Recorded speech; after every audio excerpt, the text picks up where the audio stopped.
I get asked, what was the biggest thing you learned from your studies? And there are a few things that we should really be doing in our 50s. I'm going to leave the really big one to last because it's so important. I didn't realize the importance of your gut health, and it makes such a difference to have good bacteria. Now I make sure that I incorporate yogurts and fermented foods, and I still think they're learning about it, but it has such an interplay with the mind, the brain, the hormones. And the more variety you have, the more you're feeding your bugs in your stomach. Less glamorous is fiber.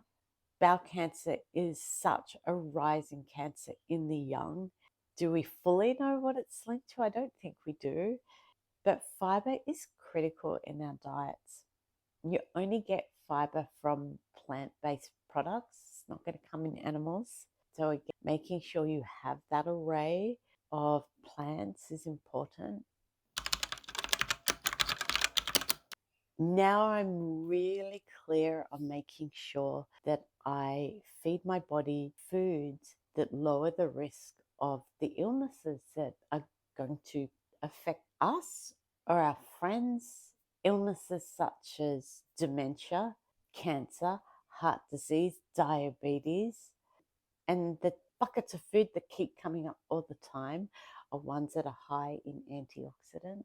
So I'm very big on fruit. There's always ample fruit in our house. I try and have salads and vegetables.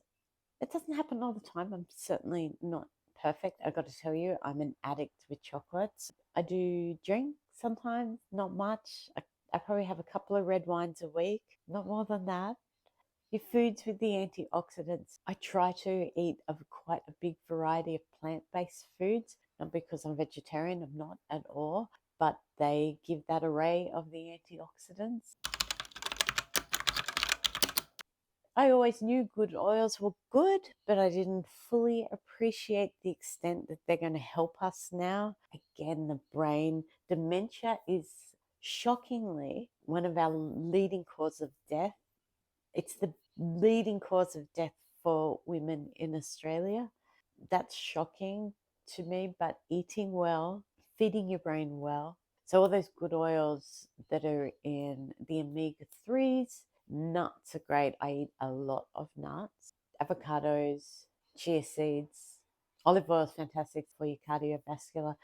Don't leave out the good fats. I think when you grew up in the 80s and fats were like a demon, no, they're absolutely not. You need really good fats, they're essential. I actually wish I'd had more good fats. Maybe my skin would not have looked so aged. I think the Mediterraneans, you look at their beautiful skin and beautiful oils that they have. And then oily fish, it's great. The big thing for us too is calcium, health for our bones after 50. It's so obvious why that is important. You don't want to get osteoporosis. So, yes, your dairy. You can have calcium tablets. Not everyone has dairy. Now, here's the big one. This is the amount of protein we need.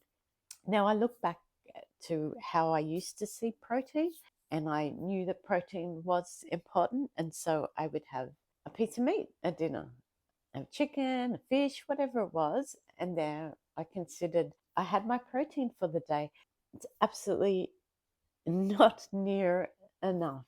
And this is where my biggest wow happened with the study.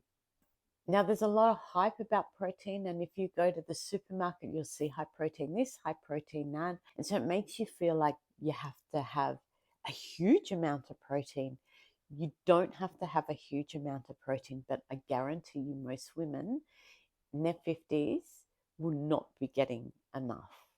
So, for my weight, I'm about 65 kilograms. I need about 1.6 grams of protein to my kilogram. So I need about 100 grams of protein. Now, that doesn't feel meaningful until you understand that my piece of chicken I was probably having on my plate per night probably gave me about 30, 35 grams of protein. That's about a my requirement. So after I studied, I upped my protein. I made sure that there was protein in every one of my meals. And that didn't mean I was having meat all the time, but it meant that I was making sure there is just protein in every meal. So my breakfast used to be yogurt soaked with chia seeds, nuts, and fruit. Lunch would be something with some protein. It can be egg, it can be cheese, it could be whatever.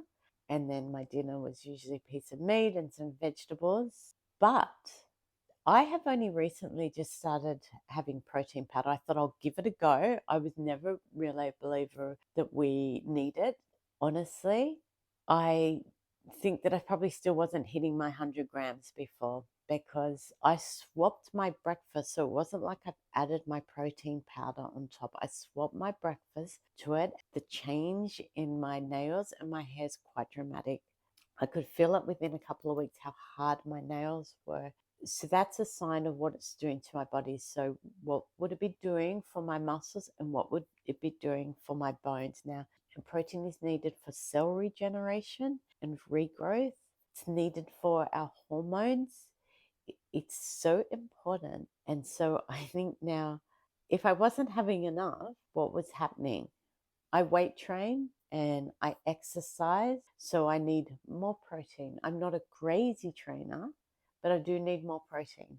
I am now in my 50s, so I'm losing muscle, so I need more protein. That is my biggest takeaway thing. So, yes, studying nutrition did open my eyes to what we need in our 50s. Now we tend to need nutrient dense foods, especially as we get older, because our metabolisms don't require as many calories, but we need more nutrients because we don't absorb them as well. So, it really needs to be nutrient dense food. Can we increase our metabolism this age of life? Absolutely, we can.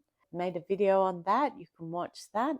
The secret to a high metabolism is more muscle.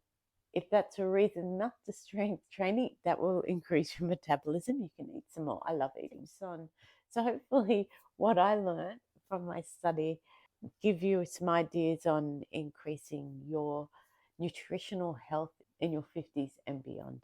But the big takeaway, protein.